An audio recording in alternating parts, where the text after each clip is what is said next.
para estar ali naquele momento de jantar, ouvir ali uma pequena palavra, conhecer o Evangelho de Jesus Cristo. Então, você pode levar convidados. Aliás, você deveria levar convidados nesse dia. É uma boa oportunidade para a gente estar levando outros irmãos, outras pessoas conhecidas para estar ali no convívio da igreja. Tenho certeza que tem muita gente que não tem família aqui nos Estados Unidos, que está distante, e sente falta da família. E se você fizesse um convite para estar ali nesse convívio da família de Cristo, tenho certeza que muita gente ia aceitar com um bom coração. Você ia alegrar o coração de muita gente. Mas hoje nós vamos estar falando sobre tornando-se uma igreja missional. João 17, de 1 a 18. Então, dentro hoje do contexto dessa passagem, essa passagem de João 17, que fala da oração de Jesus pela igreja, é uma passagem riquíssima, que ensina muitas coisas. Eu poderia falar muitas coisas a respeito, mas hoje eu quero trazer um foco, eu quero trazer a mensagem dentro do foco de se tornar uma igreja missional. Você pode ver aqui que talvez você fale assim, pastor, eu não conheço a palavra missional. Na verdade, essa palavra nem existe no dicionário Aurélio, porque é uma palavra criada, na verdade, porque a gente usa a palavra missionária, uma igreja missionária. Mas eu não quis usar hoje a palavra missionária, porque essa palavra missionária hoje carrega algumas cargas, Existem algumas ideias já ligadas à ideia missionária hoje, que na verdade eu acredito que não estão de acordo com o Evangelho de Jesus Cristo. E não só eu, porque isso não é uma invenção minha, mas hoje muitas igrejas e muitos ministérios ao redor do mundo têm usado essa palavra missional, que tem se tornado uma palavra hoje mais comum no meio evangélico, por causa disso, para que a gente possa trazer uma proposta bíblica, uma ideia centrada na Bíblia a respeito de missão. Porque hoje, quando a gente fala de missão ou de uma igreja missionária, a gente pensa numa igreja que ajuda um missionário, que envia um missionário, mas a missão vai muito além daquilo que a gente faz distante da gente. A missão envolve todo o corpo de Cristo e todos nós recebemos uma missão. Então a gente usa hoje, eu vou usar essa palavra hoje, missão, com essa conotação de que eu sou participante, eu sou um missionário.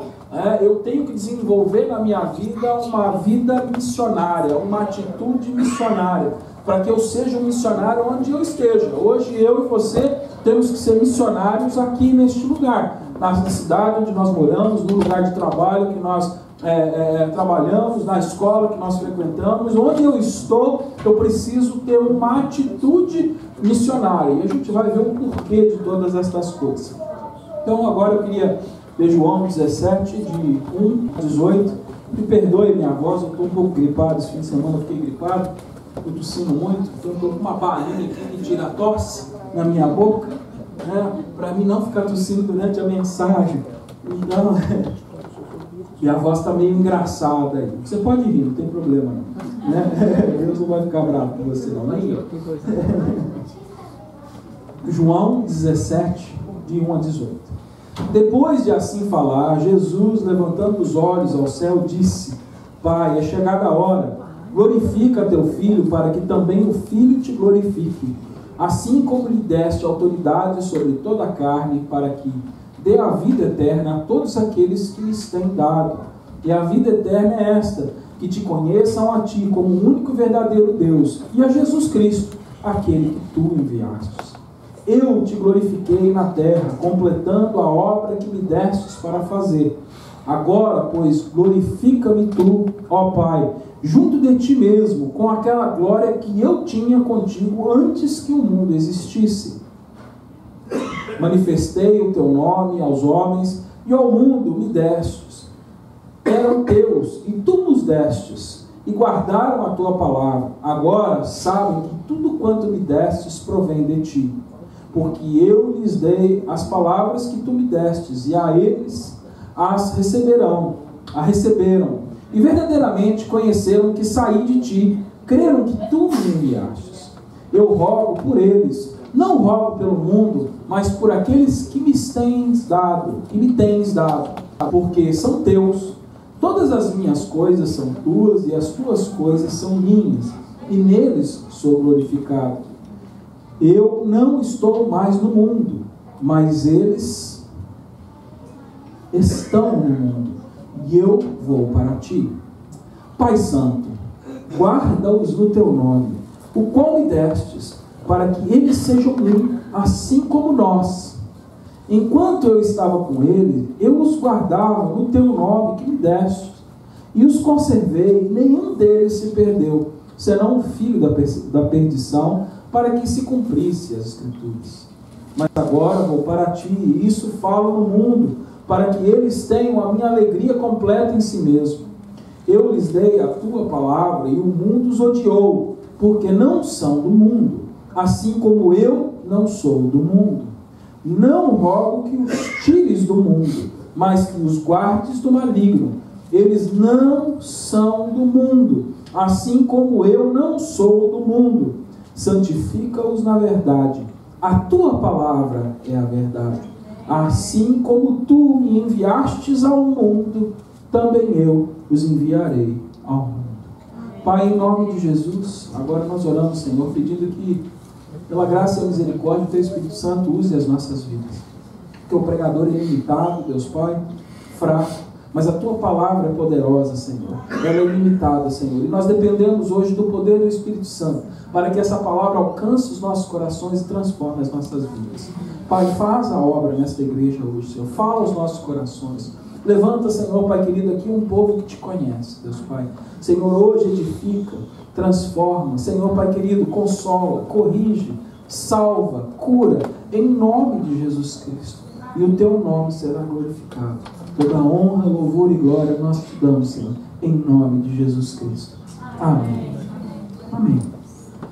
Diante dessa leitura que nós fizemos, dessa passagem, né, como eu disse, eu quero hoje dar um foco, né, uma conotação voltada ao que é ser uma igreja missional.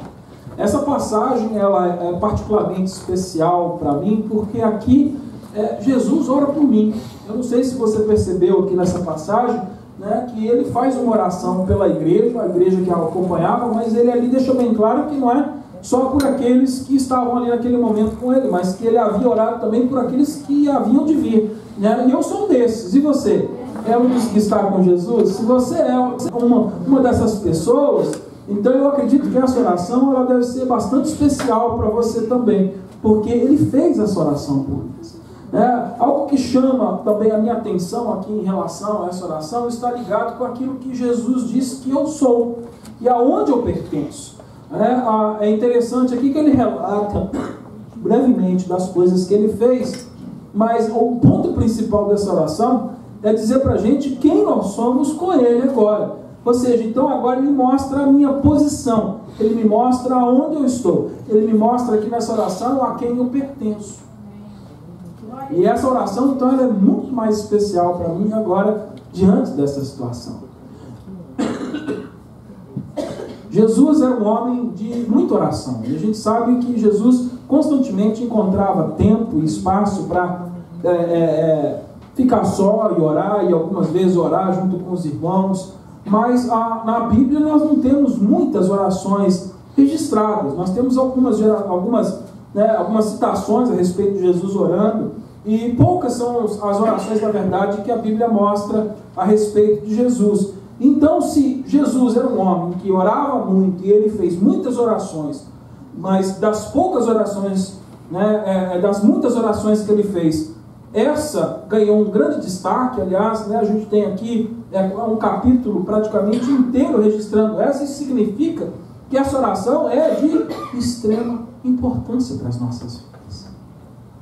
Se aqui João foi levado a escrever, direcionado pelo Espírito Santo, inspirado na palavra de Deus, é porque essa oração ela é importante, ela precisa ser ouvida, ela precisa ser estudada, ela precisa ser lida, ela precisa ser conhecida. E hoje o foco da minha mensagem vai estar numa preposição que está lá nessa oração. É uma preposição que está lá no versículo 18. Se você quiser voltar ao versículo 18, essa preposição aí, em grego, ela é eis, E-I-S, que significa, que é traduzida aí, no versículo 18, ao. ou em algumas outras versões pode ser para dentro. Essa preposição eis, ela significa ao, né? Ou seja, aqui no versículo 18 ele diz, ele foi enviado, né? Eu os enviei, tu me enviastes ao mundo, como eu também os enviarei ao mundo. Né? Então o foco da minha mensagem hoje está em cima dessa preposição, né? Que significa isso, ao, para dentro. Nós somos levados para dentro do mundo. É interessante a gente perceber essa preposição, porque essa preposição não significa de dentro do mundo, né? Então essa preposição fala da minha posição, fala de quem eu sou, né? Fala da onde eu estou por causa daquilo que eu sou. Então aqui o que ele deixa claro é que apesar de eu estar no mundo, eu não pertenço ao mundo, eu não vim do mundo, eu não sou do mundo, eu sou de Deus.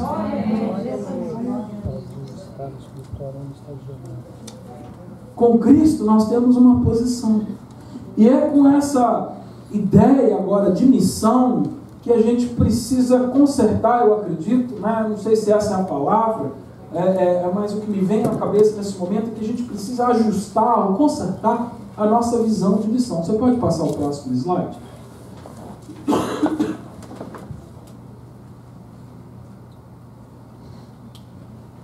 O que determina que eu sou, determina o que eu faço.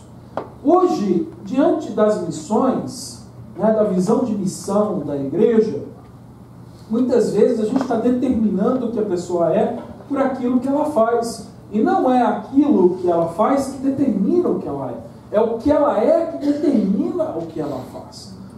Por causa do pecado, talvez hoje essa seja a ideia, porque o pecado, um dos resultados do pecado é a inversão de papéis. Né? Os papéis são invertidos, é consequência da maldição do pecado. Né? O homem deixa de ser homem e quer ser mulher, a mulher deixa de ser mulher e quer ser homem, o homem quer buscar as coisas da mulher, a mulher quer buscar as coisas do homem. A palavra de Deus deixa isso bem claro, é inversão de papel. Né? Aquele que foi chamado para trabalhar não quer mais trabalhar, ele quer descansar. A inversão é de papel, os papéis começam a ser invertidos. E a nossa ideia, muitas vezes, a respeito do Evangelho e da ação de alguém que anda com Jesus, também passa por essa inversão. E hoje, muitas vezes, a gente está definindo um crente por aquilo que ele faz. Não, é o que ele é que define o que ele faz. E por isso a gente tem escândalo no mundo. Porque quando alguém diz que é alguma coisa, mas as suas ações não são determinadas por aquilo que ele é, ele causa escândalo. E o mundo acha que aquilo é escandaloso. Por quê? Porque até o mundo que não tem a revelação entende bem esse princípio, que o que determina o que eu faço é o fato de eu ser aquilo que eu sou. E a gente precisa começar a formar essa ideia no nosso meio. Nós precisamos ter essa concepção quando a gente pensa em igreja. Né? Então nós precisamos estar desenvolvendo isso nas nossas mentes. E hoje eu vou trazer para você uma frase que eu até depois queria até que a gente fizesse aqui um banner, aqui um cartaz grande, e a gente colasse aqui na igreja, para a gente não esquecer mais a respeito disso. Você pode passar o próximo slide? Eu vou repetir várias vezes. Missão não é aquilo que fazemos. Missão é aquilo que somos. Será que você consegue ver aqui a diferença de uma coisa para outra? Porque se a missão é aquilo que fazemos, a gente vai continuar tendo a ideia de missão de algo que é feito lá de fora. É algo que é feito longe da gente. É algo que talvez eu contribua com ela. Mas aí eu paro a minha participação. É comum a gente ouvir, né, pessoas quando estão falando a respeito de missão, e ele vem e diz assim: olha, missão se faz de 3 maneiras: indo, né, orando e ajudando, né, contribuindo. Mas eu tenho um problema com essa definição de missão, porque quando eu uso essa definição compartimentalizada, né, a pessoa diz assim: então tá bom só eu orar. Não tá.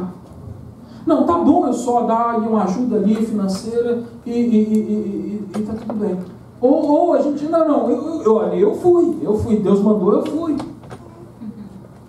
Mas a gente tem que entender que a palavra de Deus ela é integral. A verdade ela é integral. E a visão de missão precisa ser integral. Porque se eu penso que fazer missão é só orar, então eu não estou sendo missionário. Por isso que a missão não é aquilo que eu faço. Missão é aquilo que eu sou. Quando eu tenho essa mentalidade, quando a minha vida começa a viver a ideia de que missão é aquilo que eu sou, a missão é aquilo que nós somos, e agora por causa daquilo que eu sou, eu tenho uma atitude, eu faço alguma coisa, eu começo de fato a viver a missão de Cristo. Eu começo de fato a viver aquilo que Cristo me deixou incumbido, me deu como responsabilidade. Eu passo a ser um missionário na minha casa. Aliás, essa é a nossa primeira missão e hoje parece que isso tem sido esquecido. A gente sai para fazer tanta obra no meio do mundo e a gente esquece de cuidar da nossa casa. Que ali dentro nós temos que ser um missionário. Sabe por quê? Porque Deus pode te dar muitos filhos, mas nenhum deles nasceu crente. Todos eles nasceram debaixo da maldição do pecado. Se você não for missionário dentro da sua casa, seu filho não vai conhecer a glória. O seu filho vai passar na eternidade sofrendo, rangendo dentes e chorando no inferno. A missão começa com aqueles que estão mais próximos. Quando eu tenho essa ideia, a minha atitude muda.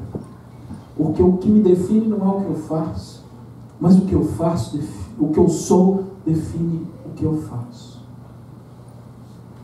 O dia que nós compreendemos como igreja que nós temos uma missão, somos missionários, que oramos e contribuímos e que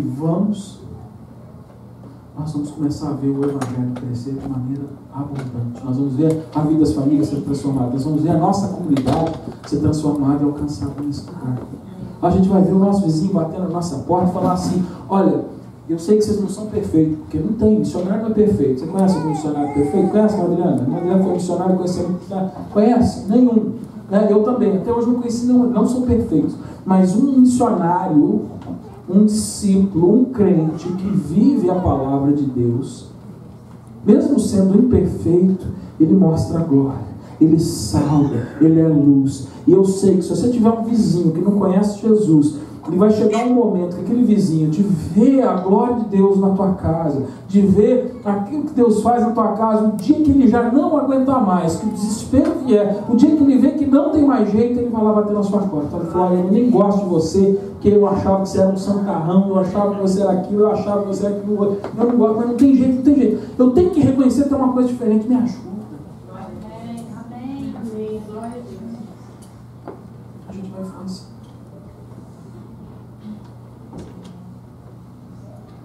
Porque o que eu sou tem determinado o que eu faço. E isso que essa oração está mostrando aqui para a gente. Nessa oração, Jesus fala do que fazemos. Ele não fala do que nós fazemos, mas de quem nós somos. Ele fala da nossa posição. Aqui, ele deixa claro que nesses primeiros versículos, do versículo 1 até o versículo 5, aqui nessa passagem inicial, que ele também tinha uma missão. Ele tinha uma missão, e a missão dele aqui era de levar a ciência ao povo, de levar o conhecimento, de apresentar quem Deus era e quem ele era em Deus. E ele aqui diz que ele cumpriu a missão dele. Nós também temos uma missão para cumprir, como Jesus cumpriu a sua missão. E olha que interessante aqui, porque aqui ele vai falar agora de galardão, ele vai falar de prêmio. E ele aqui agora está diante do Pai, pedindo pelo prêmio que ele tem direito. Não por causa daquilo que ele fez. Ele diz a respeito do que ele fez, mas ele fez aquilo por causa de quem ele é. Então quem ele é determinou o que ele fez, e agora diante daquilo que ele fez por causa daquilo que ele era, ele rendeu glória a Deus. E agora ele pede pela glória. Aliás, uma glória que ele sempre teve. Quando você chega lá no versículo 5, ele diz: eu quero que você me dê de volta essa glória. É interessante a gente perceber isso na passagem, porque antes da fundação do mundo, assim como Deus Pai, Deus Espírito e o Deus Filho, Jesus Cristo, eles tinham toda a glória. Eu queria que vai comigo, eu quero mostrar isso na palavra. Lá em Filipenses capítulo 2, Filipenses capítulo 2, versículo 6.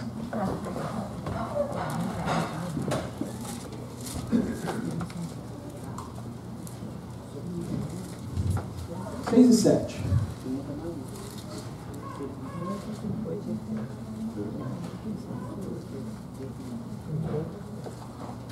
Então aqui em João, ele diz que a missão dele era que os homens conhecessem que Deus é verdadeiro e que Jesus havia sido enviado pelo Pai. E ele cumpre essa missão e agora ele requer a glória dele de volta diante do Pai. Eu quero aquela glória que um dia eu tinha, eu quero que o Senhor me devolva, porque eu cumpri a obra que tu me destes. Mas ele não recebe a glória por causa do trabalho que ele fez, ele recebe a glória por causa de quem ele é. Olha aqui o que Filipenses 2,6 diz: o qual subsistindo, Filipenses 2, 6 e 7, o qual subsistindo em forma de Deus, não considerou ser igual a Deus, coisa que se devia aferrar. Para você, ele não deixou de ser Deus, mas ele não considerou ser igual a Deus. O que ele fez aqui? Mas esvaziou-se de si mesmo, tomando a forma de servo, tornando-se semelhante aos homens. Então entenda aqui, Jesus é Deus e completamente Deus, e ele não deixa de ser Deus em nenhum momento, porque tem gente dizendo não, que enquanto ele esteve aqui em carne ele não era Deus. Não, ele continuou sendo Deus, mas ele se esvaziou da glória, da divindade, dessas coisas, para agir no nome do Pai, para agir em dependência do Pai como homem. Então ele aqui estava vivendo uma vida totalmente divina, ele era Deus, mas se esvaziando das coisas de Deus, ele viveu totalmente como um homem, 100% como um homem, como eu e você temos que viver, dependendo de Deus. Ele veio para mostrar o caminho, porque ele queria que os homens conhecessem Deus é verdadeiro. E se ele agisse no poder que havia nele, as pessoas iam falar: mas é claro, Jesus, você é Jesus. Eu acho que você ia fazer milagre. Eu acho que você ia andar sobre as águas. Você era Jesus, você era Deus. Você podia fazer isso. Mas aqui a palavra de Deus mostra para a gente que tudo isso que ele fez, ele não fez em si mesmo. Não porque ele era Jesus, porque ele dependia do Pai. Se ele fez alguma coisa, foi porque o Pai o sustentou. Se ele venceu o pecado, foi porque o Pai lhe deu as forças para vencer. Se ele não caiu diante da tentação, foi porque ele dependeu do Pai para não cair em tentação. E hoje a gente, quando ouve de Jesus, o jovem fala muito isso para os pais, E a menina está começando a ganhar consciência, aí ela fala de vez em quando. Aí eu falo: não, filho, mas aqui nós estamos dizendo Jesus. Ah, mas Jesus era Deus, pai? Aí não vale, é covardia. Como é que eu vou me comparar com Jesus? Mas por que eu posso me comparar com Jesus? Porque Jesus, apesar de ser Deus, se esvaziou completamente. E ele viveu simplesmente, humildemente, completamente como homem, como eu e você. E mostrou o caminho para que eu e você também possamos caminhar neste caminho, dependendo de Deus. Passa o próximo slide para mim, por favor. Nossas ações, como consequência de quem somos em Cristo, é igual a quê? Glória a Deus. Então é isso. As ações de Jesus, como consequência de quem ele era, trouxe o quê? Glória a Deus. E hoje, eu também agora, quando eu ajo por causa de quem eu sou com Cristo, vou trazer glória a Deus. E hoje tem muita gente que está achando que está trazendo glória a Deus por causa daquilo que faz. Meu querido, se você só pode trazer glória a Deus pelo que você faz, se você souber quem você é. Porque é quem você é que determina se Deus recebe ou não a glória, e não o que você faz.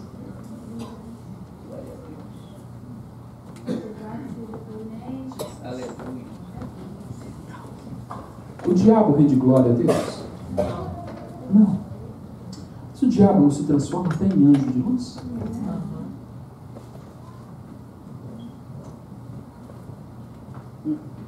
Então é o que faz que mostra a glória?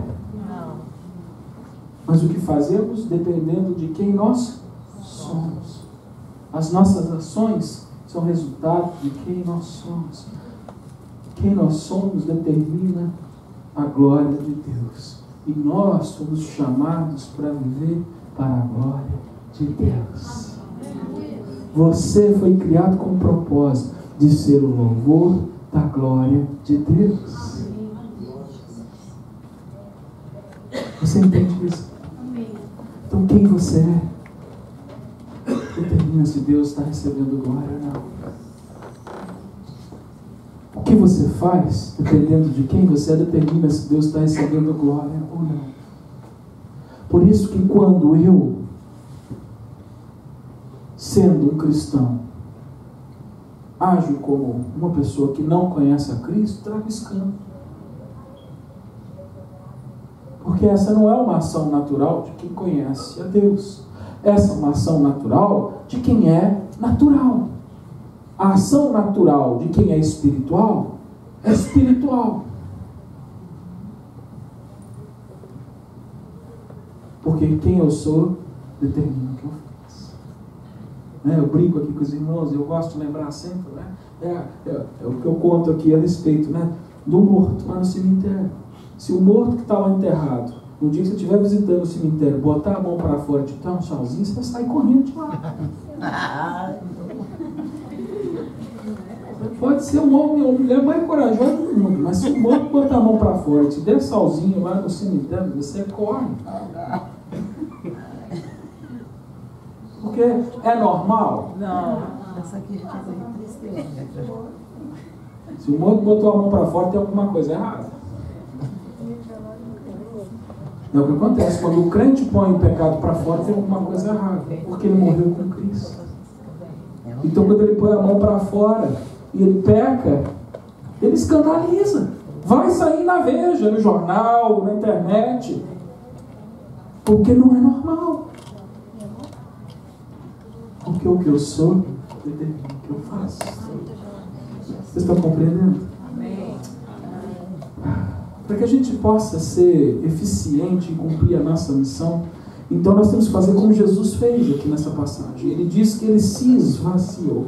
E para que a gente possa ser efetivo como uma igreja missional, uma igreja que cumpra a sua missão, nós precisamos nos esvaziar. A gente precisa estar cheio do Espírito Santo de Deus. E é por isso que a palavra de Deus, várias vezes dizem cheios do Espírito Santo. Sejam cheios do Espírito Santo. Sempre que fala a respeito do Espírito Santo, a voz é de comando, a voz é de mandamento. Nós temos que ser cheios do Espírito Santo. Porque se a gente não estiver cheio do Espírito Santo, o que vai sair dentro da gente? A gente.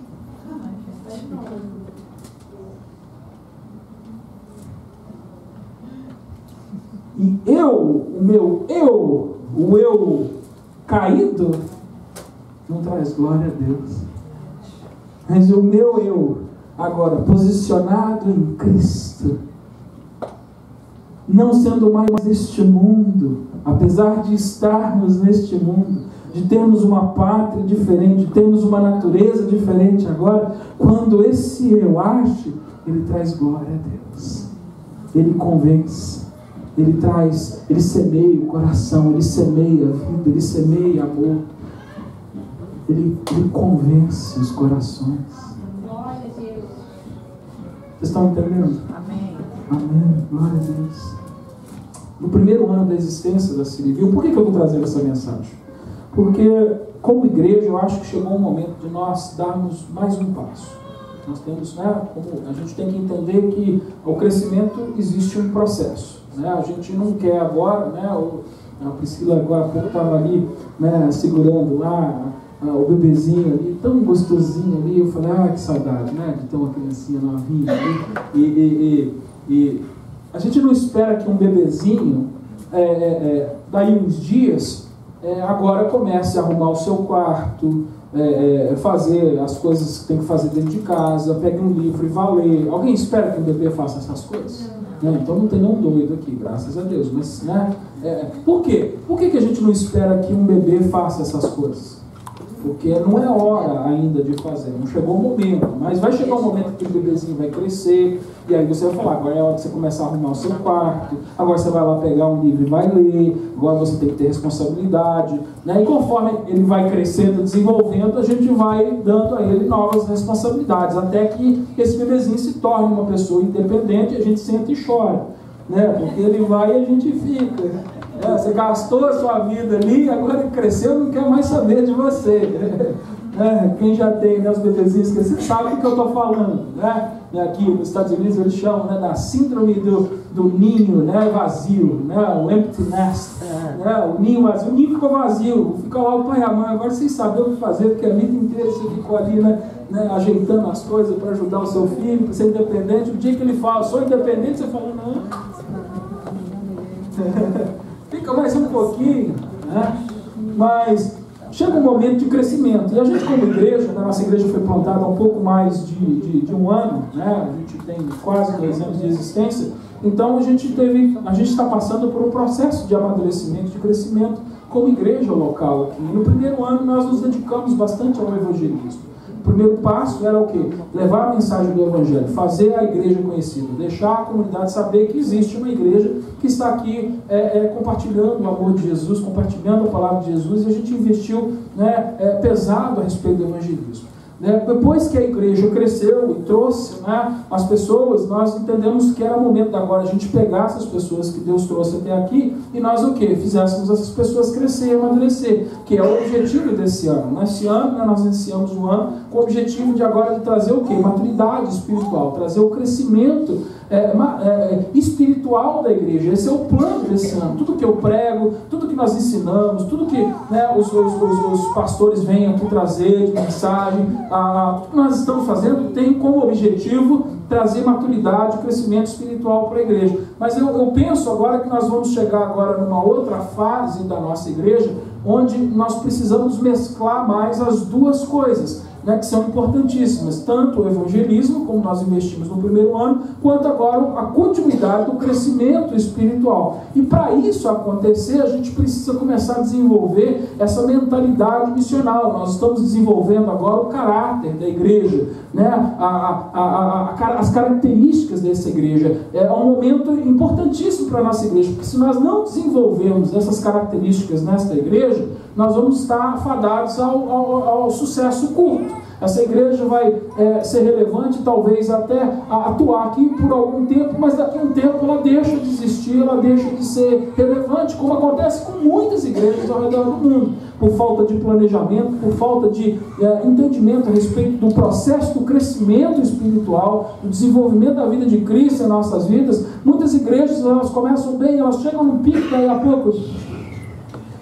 É o que a gente na escola estuda, né? São as igrejas que entram no platô. Depois que ela cresce, chega no platô, né? Cada igreja tem um platô diferente, ela para ali, aí fica estabilizado, depois desce, aí dá uma paradinha e fica, né? Você já viu?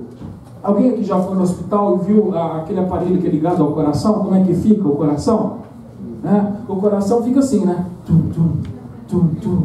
Tum, tum. Enquanto tem vida, aquilo está mexendo. Se a linha ficar reta, o que aconteceu? Morreu. Tem muita igreja que ainda existe, mas está morta. Não faz diferença, porque estava buscando estabilidade. Quando o pauzinho fica reto ali naquele aparelho, acabou a vida. E pode enterrar, porque não serve para mais nada. Você ainda pode até tirar um coração dali, um olhinho dali, um rim dali, ajudar outras pessoas, que é o que normalmente acontece com uma igreja que morre, aí dá um pedacinho para um pedacinho para outro, um pedacinho para outro, mas pode enterrar, morreu. Por quê? O coração não bate mais. E Jesus chamou para que a igreja seja viva, relevante, atuante no meio da comunidade, envolvida com o mundo, mesmo não pertencendo ao mundo.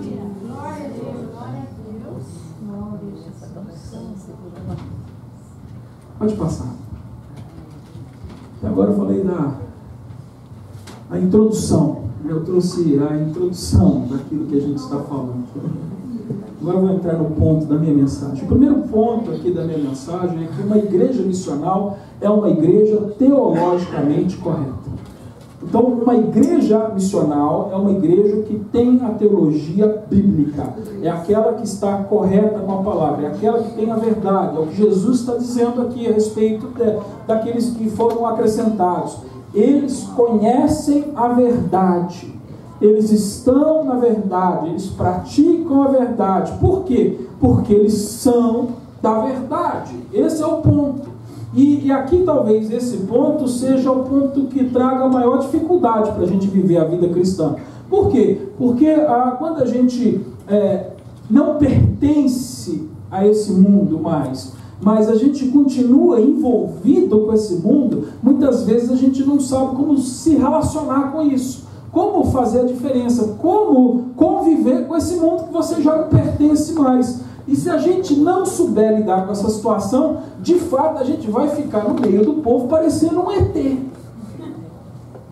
E é assim que muita gente que não conhece Jesus tem nós como visão. Para muita gente que não conhece Jesus, quando ele vê um crente, ele olha ali e fala assim, lá vai um ET.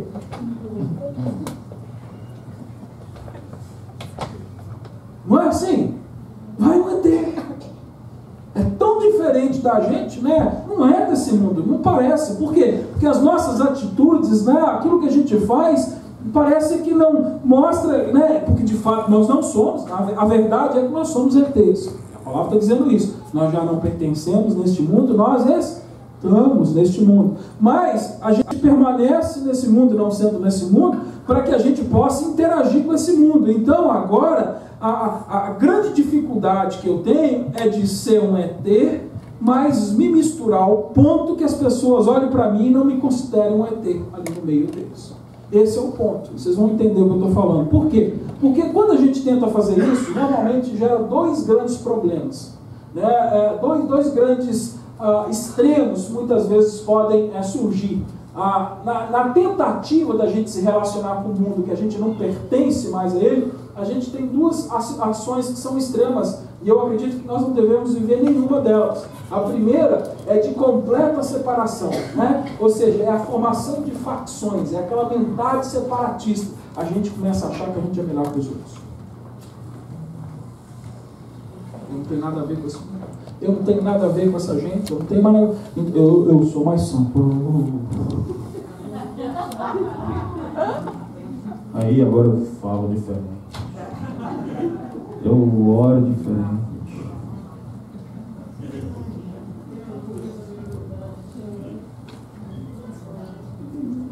Aí agora eu me encontro com o Varão na rua. Como vai, Varão?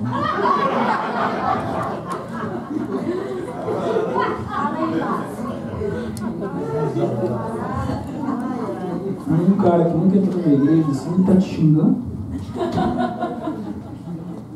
Da onde saiu essa coisa? A gente continua com uma atitude de extraterrestre. O nosso vocabulário é diferente do vocabulário. Tem que ser o nosso vocabulário. Mas eu estou falando daquilo que nós falamos e não de como nós falamos. Porque eu posso continuar cumprimentando uma pessoa. Como é que você está, meu amigo? Como é que você está, camarada? Tendo uma atitude santa. Eu não preciso dizer como vai, Varão. Para mostrar que eu sou santo. O pior é a varoa.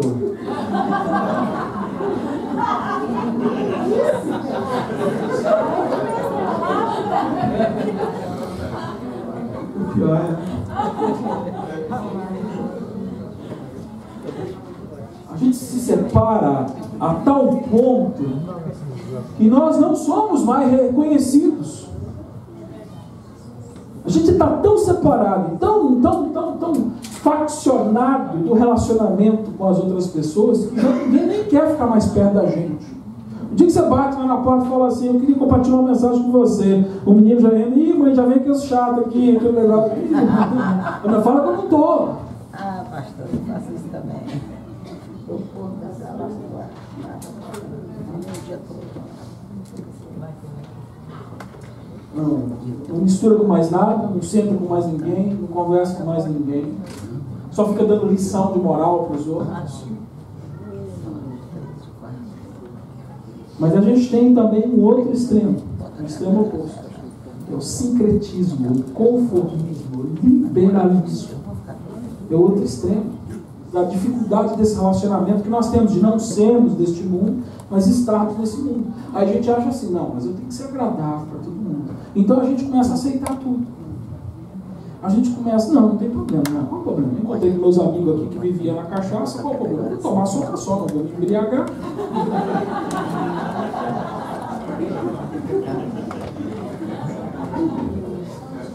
Vou contextualizar. Eu só estou contextualizando.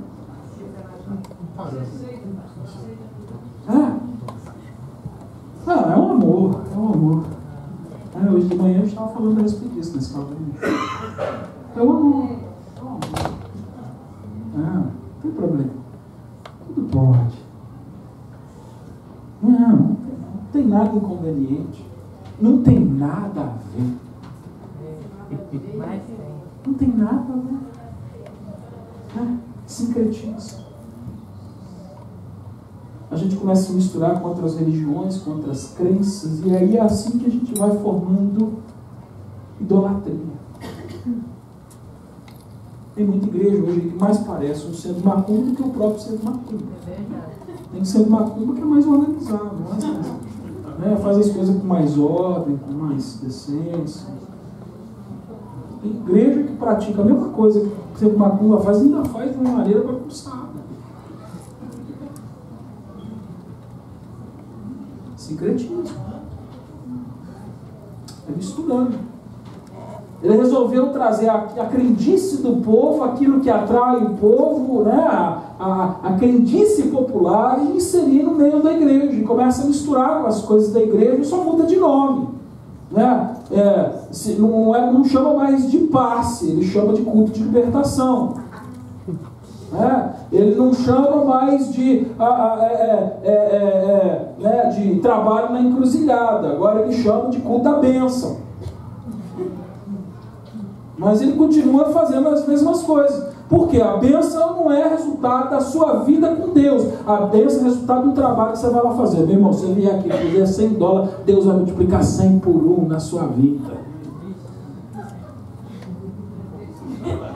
Só mudou o nome, mas a macumba é a mesma.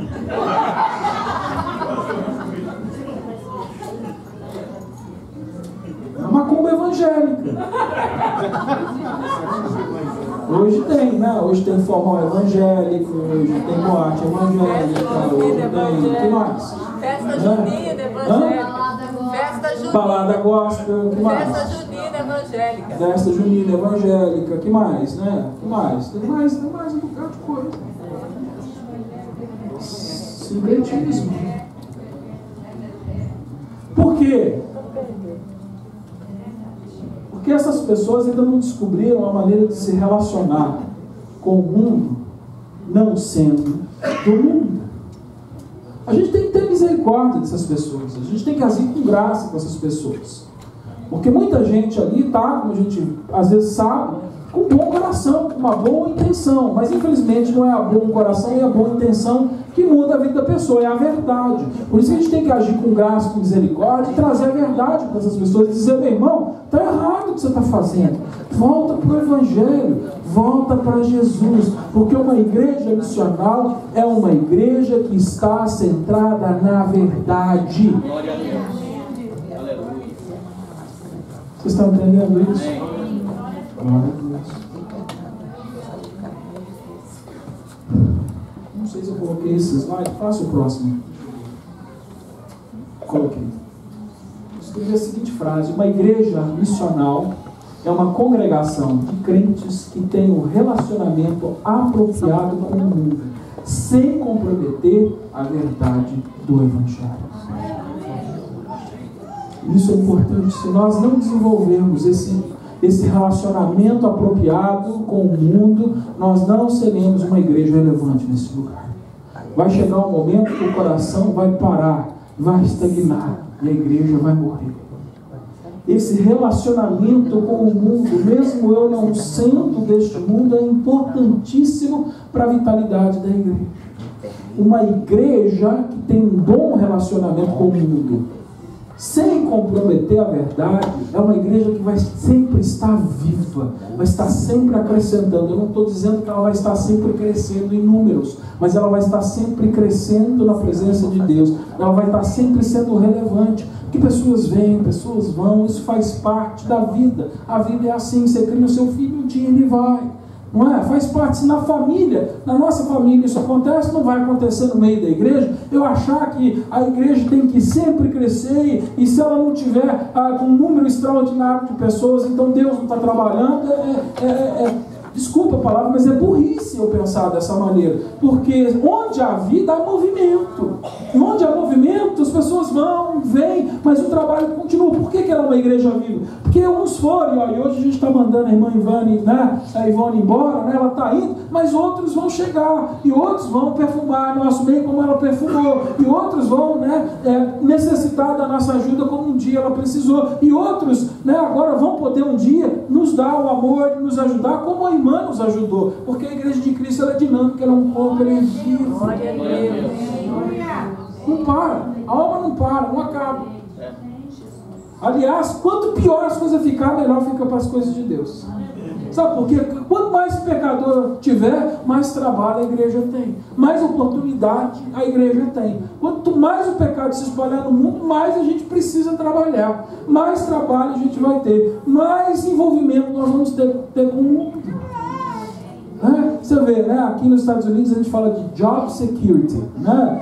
Segurança do trabalho. Aqui no Brasil, segurança do trabalho é a respeito de não acontecer acidente, né? Aqui a ideia, né, é de estabilidade no trabalho, né? Deus deu pra gente job security. Por quê? Porque o mundo está caminhando para o maligno. Enquanto pior o mundo ficar, melhor fica para a igreja. Porque mais trabalho a gente tem, mais gente para ganhar a gente tem, melhor é a oportunidade de trabalho para a gente.